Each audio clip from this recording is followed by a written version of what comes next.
नमस्कार दोस्तों, एक बार फिर से स्वागत है क्राइम इंडिया में। और आज हम एपिसोड 4 लेकर आए हुए हैं। एपिसोड अपने स्टूडियो से नहीं कर रहे हैं क्योंकि आज हम अपने घर से बाहर यानी बेतिया आए हुए हैं। और बेतिया की काली मंदिर हुआ, थोड़ा सा दिखा दीजिए, काली मंदिर हुआ, यहाँ से इस एपिसोड को नोट किए हैं। लेकिन यहाँ आने के दरमियान हमें कुछ पता चला है कि बनारस में एक लड़की के साथ 6 दिन से रेप हो रहा है और 7वें दिन जाकर पुलिस की आंखें खुलती है। इस सारी कहानी में एक एक करके आपको बताऊं। इसके पहले मैं थोड़ी सी आपको जानकारी देता हूं कि एक स्टूडेंट जो ग्रेजुएशन कर रही है और उसके पिताजी जो है एक ट्रक का ड्राइवर है, लगभग 4 बहन है, जो सबसे बड़ी बहन होती है, ग्रेजुएशन की छात्रा है। उसके बाद आपको मैं बता दूं कि बैडमिंटन खेलने का मतलब बैडमिंटन खिलाड़ी बनने का उसका ड्रीम रहता है। और गरीब है, ड्राइवर है, घर परिवार पिताजी चलाते हैं, माता उसकी गृहिणी है। लेकिन मैं आपको बता दूं कि बहुत मेहनत और काफ़ी संघर्ष के बाद वो लड़की को पढ़ाते हैं अपने उसके पिताजी। उसमें जो सबसे बड़ी बहन उसकी होती है वो जाती है 29 मार्च के दिन रात शाम 5-6 बजे एक किताब के दुकान पे कुछ अपने बुक्स लेने। पापा से अपने बोलती है कि हमें कुछ पैसा दीजिए कि कुछ बुक लेना है, क्योंकि पढ़ने में बहुत काफ़ी अच्छी होती है, हिंदी माध्यम से छात्रा होती है। उसके बाद होता क्या है कि जाती है, जाने के बाद उसकी मम्मी उसको भेजती है और भेजने के बाद होता क्या है कि उसके आने की कोई मतलब खबर नहीं है। शाम 6 बजे निकलती है घर से, 7 बजता है, 8 बजता है, 9 बजता है, उसके माँ उसके मोबाइल पर फ़ोन करती है तो उसका नंबर बंद आता है। उसके बाद तब तक उसके पिताजी आते हैं, जो उसके फादर होते हैं उस लड़की के, आते हैं। घर आने के बाद वो भी परेशान होते हैं। अब जिसकी एक जवान बेटी, सबसे बड़ी बेटी उस घर की थी, अगर कहीं जाने पर उसको न आने की इस तरह बात सामने आए, कोई पता नहीं चले क्या कहाँ पे है, क्या कर रही है, तो जिसकी जवान बेटी जाता है वही समझता है। और वैसे समस्या होगी परिवार में। उसके बाद उसके परिवार के जितने भी तमाम लोग थे वो अपने पड़ोसी रिश्तेदार, उसके मित्र से, कॉलेज के फ्रेंड से पूछते हैं, लेकिन सभी लोग बोलते हैं कि नहीं, हमारे यहाँ नहीं आई है, हमारे यहाँ नहीं आई है। क्योंकि उसकी लड़की अपने माँ को बोल के गई हुई थी कि हम जा रहे हैं किताब के दुकान पर एक किताब खरीदने। अब ये बात आप इसी को यहीं पर रखते हैं। एक न्यू फोटो निकल के आ रहा है 12 मार्च के प्रधानमंत्री बनारस आते हैं, क्योंकि प्रधानमंत्री बनारस से ही वो इलेक्शन लड़ते हैं, मेंबर ऑफ पार्लियामेंट, वहाँ से चुनाव लड़ते हैं और फिर वहाँ से ही उनका प्रधानमंत्री का कार्यकाल शुरू होता है। वहीं से वो जीतते आते हैं, शुरू से उनका उस क्षेत्र होता है।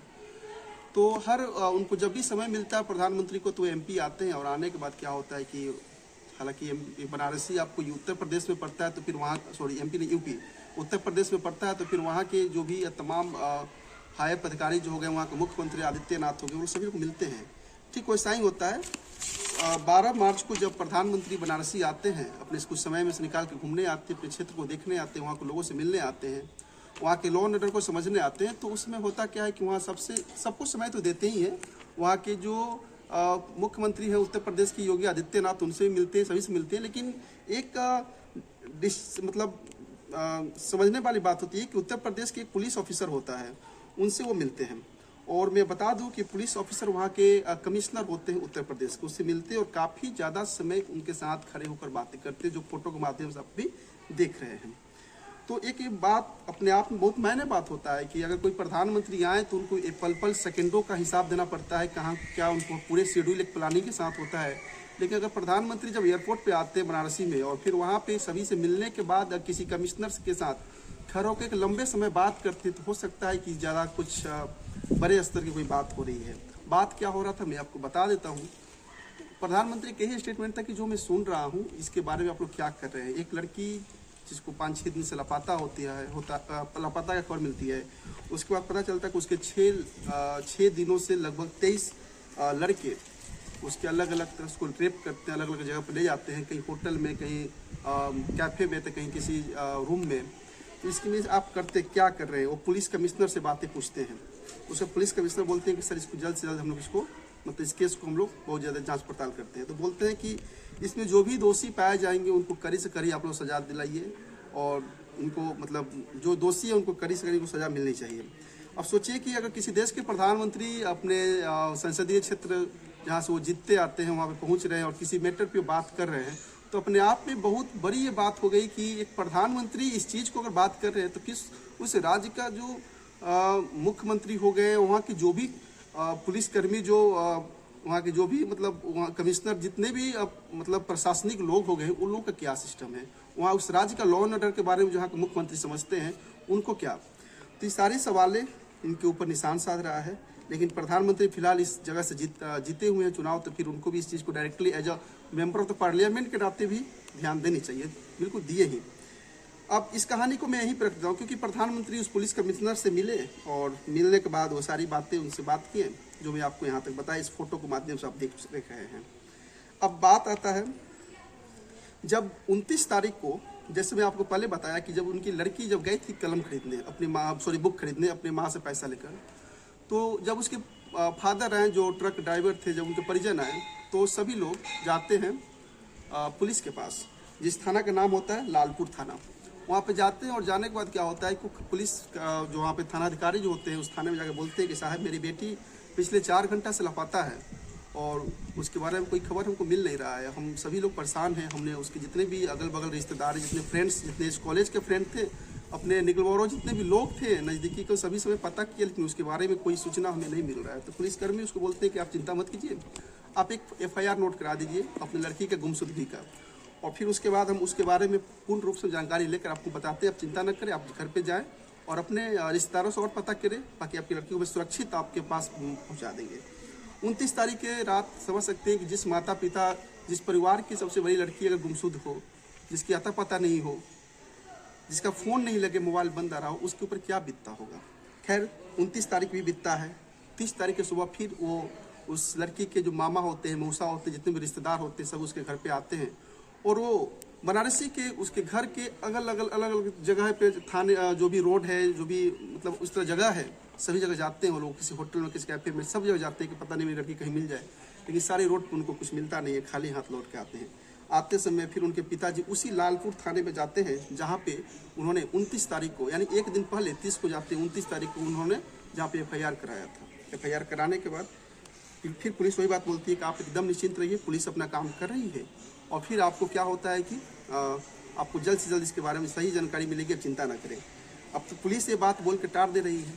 जिनका लड़की गायब है, जिसका कोई पता नहीं है, वो बहुत परेशान होते हैं। समय बीतता जाता है, 29 बीत गया, 30 अप्रैल बीत गया, उसके बाद 29 मार्च बीत गए, 30 मार्च बीत गए, 1 अप्रैल, 2 अप्रैल, 3 अप्रैल को फर्स्ट बार उसके पिताजी के पास कॉल आता है उस थाने से, लालपुर थाने से फ़ोन आता है कि आप फ़ौरन इस थाने में आइए। लालपुर थाने से जब कॉल आता है तो उसके बाद क्या होता है कि वो थाने पहुंचते और पुलिस जो अधिकारी होते हैं वो लेके जाते हैं उस थाने में, और एक कमरे में उनकी लड़की बंद होती है। जब पिताजी ने उस लड़की को देखा तो पहचाना कि हाँ यही मेरी बेटी है।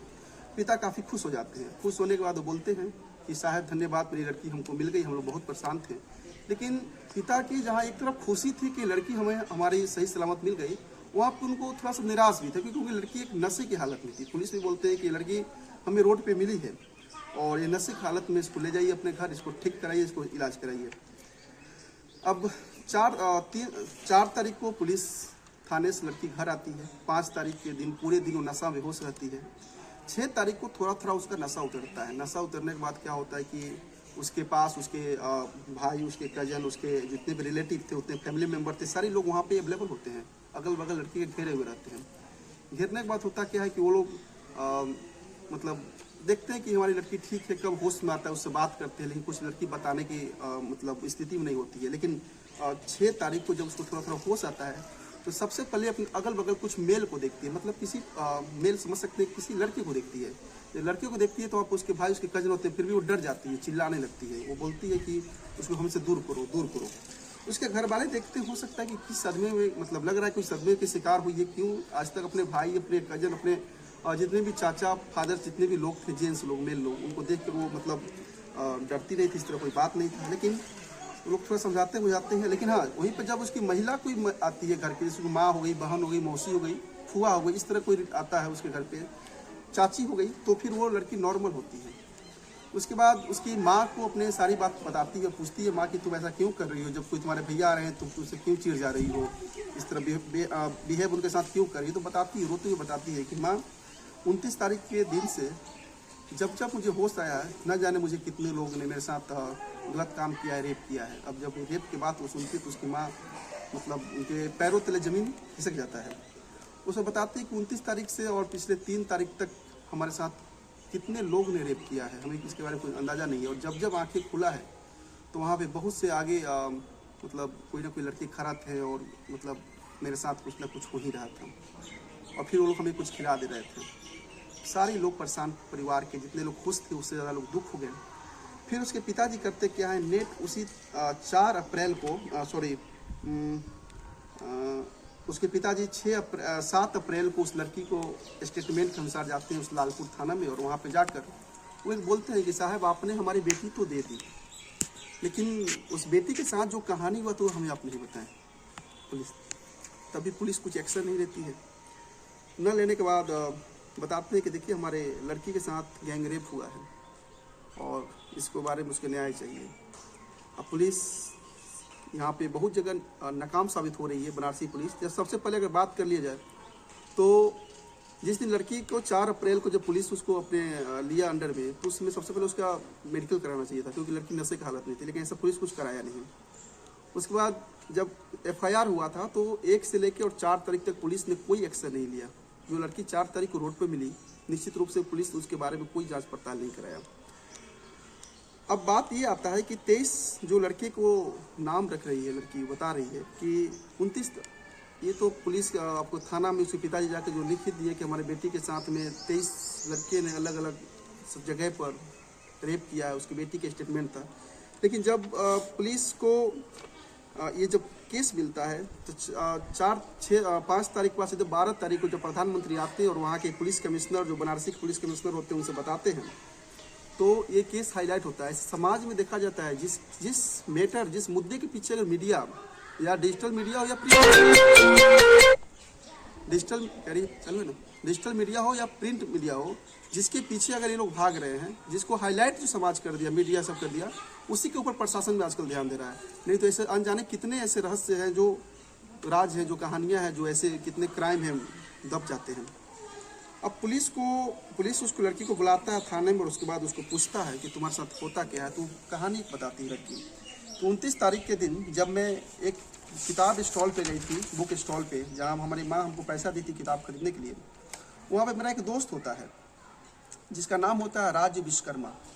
वो हमें बोलता है कि क्या हाल है, तुम यहाँ क्या कर रही हो। तो उन्होंने बताया कि मैं किताब खरीदना है। तो बोलता है कि चलो किताब खरीदा गया, चलो एक कॉफ़े में चलते हैं, और चल के हम लोग थोड़ी सी कॉफ़ी वगैरह पीते हैं, रेस्टोरेंट में चलते हैं।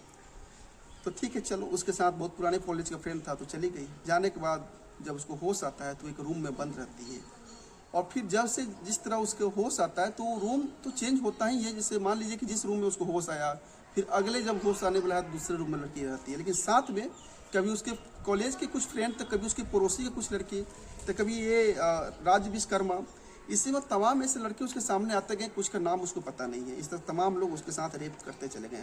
कुछ लिस्ट है यहाँ पे लोगों का, जो लड़के का जो उसके साथ जो रेप में मतलब घिनौने ये वारदात में लोग शामिल हुए हैं। एक का नाम है राज विश्वकर्मा, जो उसका कॉलेज का फ्रेंड था, जो उसको बुला के रेस्टोरेंट पर लेके गया था। दूसरा का है अनमोल गुप्ता। तीसरा है सुहेल, जो LLB का तैयारी कर रहा है। चौथा है शाहिद गुलाम। पाँचवा है आयुष सिंह। छठा है तानवीर समीर, और 7वां है इमरान। 8वां है दानिश अली। 9वां है सबीर आलम। बाकी ये इस तरह करके 11 जो उसके जो उसमें थे लड़के जो इस रेप में शामिल थे, वो तो अरेस्ट हो चुके हैं, लेकिन 12 अभी बाकी हैं।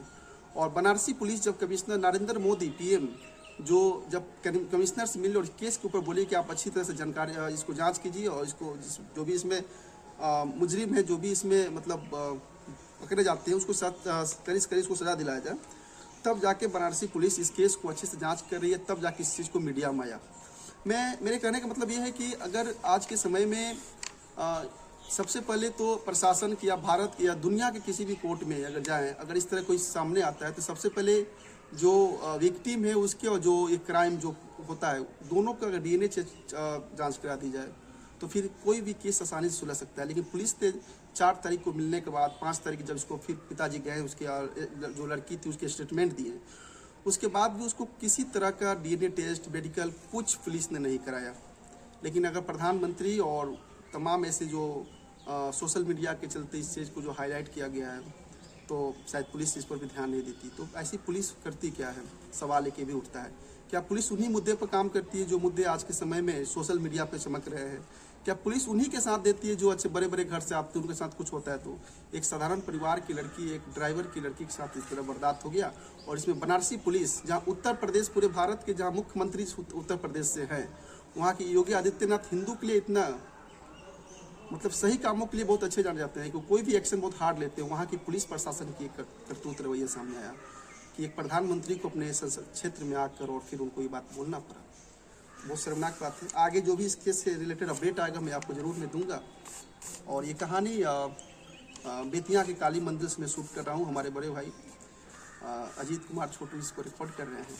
और मिलते हैं एक न्यू वीडियो में। इससे जो भी रिलेटेड आपको अपडेट मिलेंगे मैं आपको ज़रूर बताऊँगा। ये मेरा 4th एपिसोड होगा है हमारे चैनल पे। आपको जो भी इससे रिलेटेड कोई कहानी या कुछ सुनना है तो आप हमें मेल कर सकते हैं। और इस केस के जुड़े कोई अगर क्लू आपको मिलता है तो फिर आप इसे कमेंट में बताएं। धन्यवाद।